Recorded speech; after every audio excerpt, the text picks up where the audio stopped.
Violet, and I like to talk about how you can get healthy using keto and carnivore, and of course, allow your body to regulate its weight. Today we're going to do something a little different. I've never done this before. We're going to go over to Reddit because these are the real unfiltered thoughts and struggles that so many of us face, but we're afraid to talk about. I want to look at these stories with you so we can go through those psychological traps that companies have put in our head and that cause us to make bad decisions. And I feel like a lot of the time when you see someone like me who's at the end, you don't know what decisions we could make earlier to get us to the part where you have the desired outcome. So that's the reason that I want to go through these Reddit posts. So the first one I found in health and wellness, and it's called "It's Hard Losing Weight." I'm at my heaviest and I'm 36. When I was 19, I weighed 119 pounds. Youth. This is one of those things that is so frustrating to me. We are told the lie that youth helps us to stay thin, that we could pretty much eat whatever we want and we're not going to gain weight. Can I point out that today we have children who are obese. We have teenagers who are obese. The mistake we all make is believing that if we didn't gain weight, that automatically equals we're healthy. If your body isn't gaining weight, but you know that you're eating garbage, which is what I kind of take from what they're saying, because they're saying that when I was 119, I weighed X. Were you eating healthy back then? Or are you saying you were like, why do we talk about that time unless you're telling me I was eating the same as I'm eating now, but I was 119? Why that's important, Wellness Warrior, is that if I'm not gaining weight, so all those children we see that are obese and all those teenagers we see that are obese are gaining weight because their body is protecting them from what? From internal damage. If I'm 19 years old and eating horribly and I'm thin, that means my body is struggling. I know that story. When I was 23, I was normal weight and my joints were killing me all the time. I'm now in my 50s, normal weight, and my joints feel fine. That's actually the difference. I'm healthy and I'm at my right weight. And that doesn't come from exercise. I wish I could say that I worked out more. I don't. It comes from eating healthy. And slowly became 130 in my late 20s and ramped up to 140 in my 30s. And now I'm 170.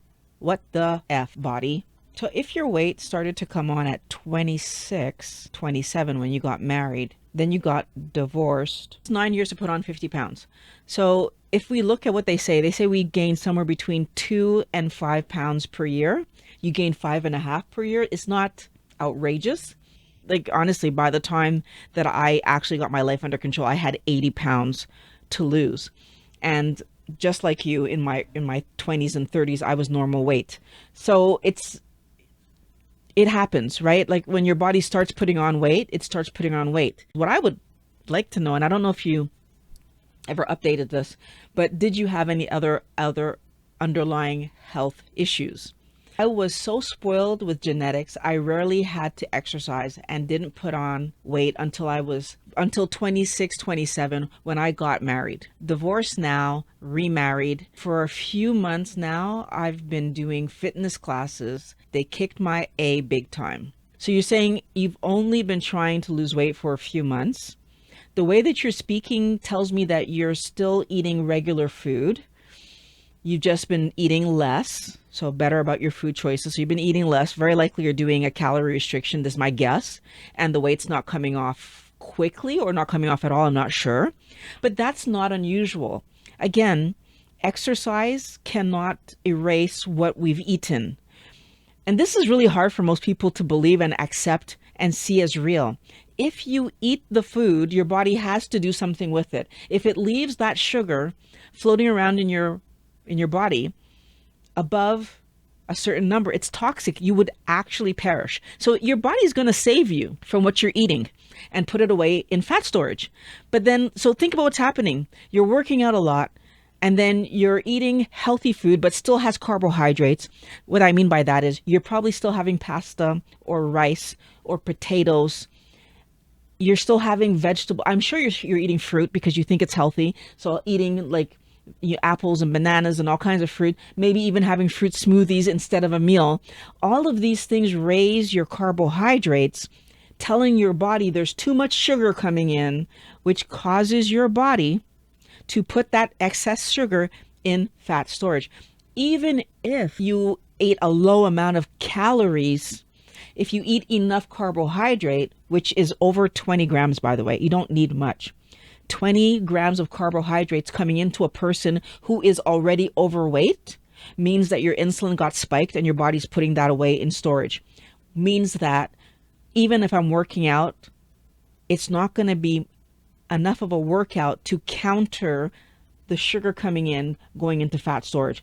At the best, I might stay stable. Sob. Is this slow? Should I get on weight loss meds like everyone else? My body is so sore, but I'm no thinner. Please be kind. You're trying to lose weight and you want to know what the options are that you have. And I'm going to tell you right now, going on weight loss medication messes with our body's natural desire to take care of us. And I think that's the thing that we don't fully understand. A lot of different medications work in different ways. And yes, they might be helping you to lose weight, but what are they pushing you towards? Again, if my body isn't putting the garbage, so the sugar from the garbage I'm eating in storage, what is it doing with it? Is it causing liver damage? Is it causing damage to tissues around my heart? Is it like, what is it doing? Is it going to cause skin issues?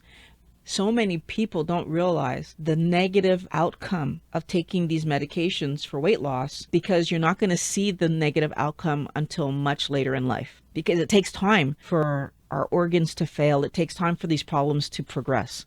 I want to take a look at the comments to see, what they had to say. The first comment that I'm going to read. Do you count calories? You'd be shocked how many calories are in certain things. So if you're not actively monitoring, it's easy to not have the calorie deficit you need to lose weight. But you need to make sure you're getting the macros you need, carbs, protein, and fat, while being in a calorie deficit.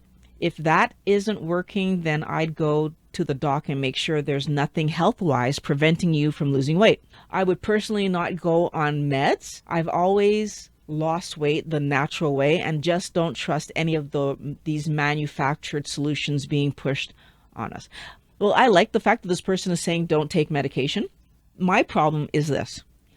Calories are a made-up idea to help us to understand, the amount of food, which I do see the value in understanding the amount of food. Here's my problem.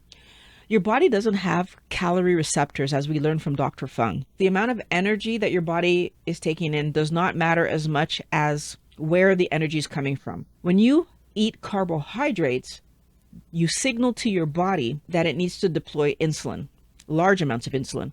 That doesn't happen when we eat protein and fat. We have a much smaller amount of insulin deployed, a normal amount, shall we say. And this happens because eating carbohydrates is a danger to our health, where we don't have that same problem when we eat protein and fat. And that's just reality. It all depends on hormones because our whole body runs on hormones. Our body has no calorie receptors, right? There's no cell receptor that says, oh, here's a calorie. This is what I'm going to do. Our body runs on hormones. Those are instructions as to what to do, how much to pump blood, how much body heat to generate. Everything in our body is run on hormones, not calories. So ignoring the hormonal side of things is not a great idea.